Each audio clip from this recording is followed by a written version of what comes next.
The wind didn't just blow, it screamed. People woke up with dirt in their teeth, dust in their soup, and their future buried under a dry brown blanket. One morning in 1935, a giant black wall rose over the Kansas plains.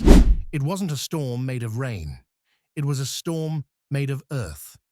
That day, Black Sunday, over 300 million tons of topsoil tore free from the ground and swept across the sky, darkening cities as far away as New York.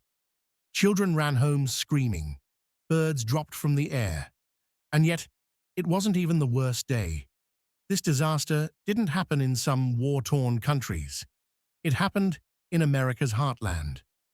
In the 1920s, the Great Plains were booming. Farmers, encouraged by high prices and new machinery, tore up millions of acres of prairie grass to plant wheat.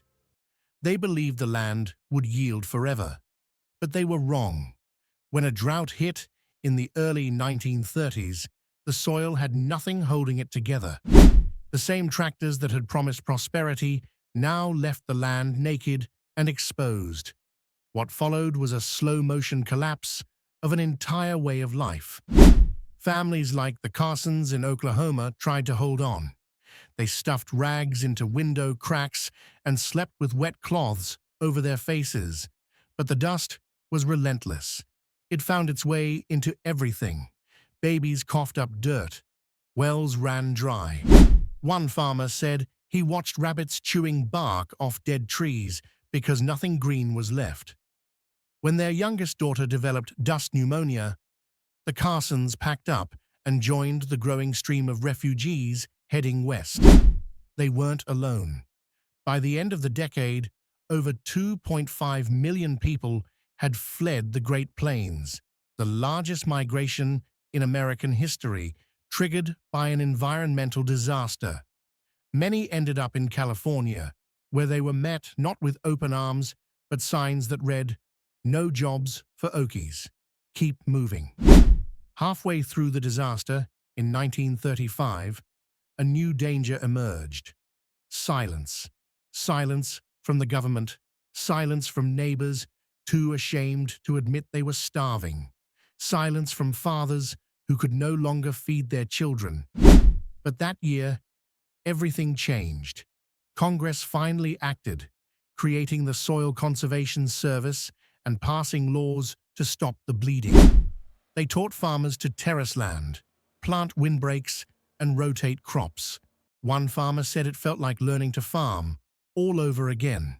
And yet, the scars remained. The Dust Bowl era redefined survival. Mothers boiled dandelions for dinner. Children went to school with their faces wrapped in towels. People developed something called dust lung from breathing in too much soil. Funerals were often held without flowers because nothing grew. In Kansas, a sandstorm once shattered windows and stripped paint from cars. Cattle dropped dead, their stomachs filled with sand. But something else grew in that barren land. Strength.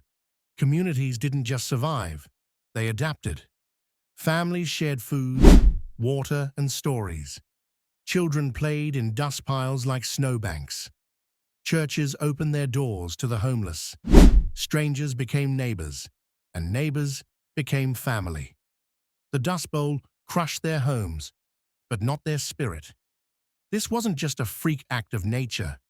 Scientists agree now. The Dust Bowl was man-made. Poor farming practices, short-term thinking, and greed all played a role. We created it, and that means we could create it again.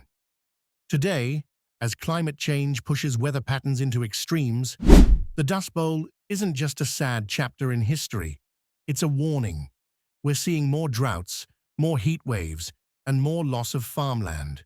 From Africa to Australia, even parts of the US Southwest, signs of new dust bowls are already appearing. But there's hope. Farmers are using no-till methods to protect the soil. Communities are planting trees to prevent erosion. Technology lets us monitor land health from space. These lessons born in the 1930s, are still saving us today. And now, 4 facts you might not know. Number 1. Black Sunday on April 14th, 1935, was one of the worst dust storms in US history. The sky turned black in 5 states. Number 2. During some storms, the static electricity was so strong that it could shorten car engines and knock people down. Number 3. Dust traveled all the way to Washington, D.C. and coated ships in the Atlantic Ocean. Number 4. Children wore gauze masks to school, and some schools even cancelled classes for weeks. So, what does this mean for us? The Dust Bowl isn't just about dirt and wind. It's about the price of ignoring nature. It's about the cost of poor decisions and the power of second chances. It reminds us that we have a choice: repeat the mistakes or learn from them. The Dust Bowl left scars on the land and on the people who lived through it. But those scars came with lessons we can't afford to forget. If this story stirred something in you, don't let it stop here. Hit that subscribe button to explore more powerful moments from history that still shape our world today. Like, share, and tell us in the comments, are we repeating the same mistakes or finally learning from them?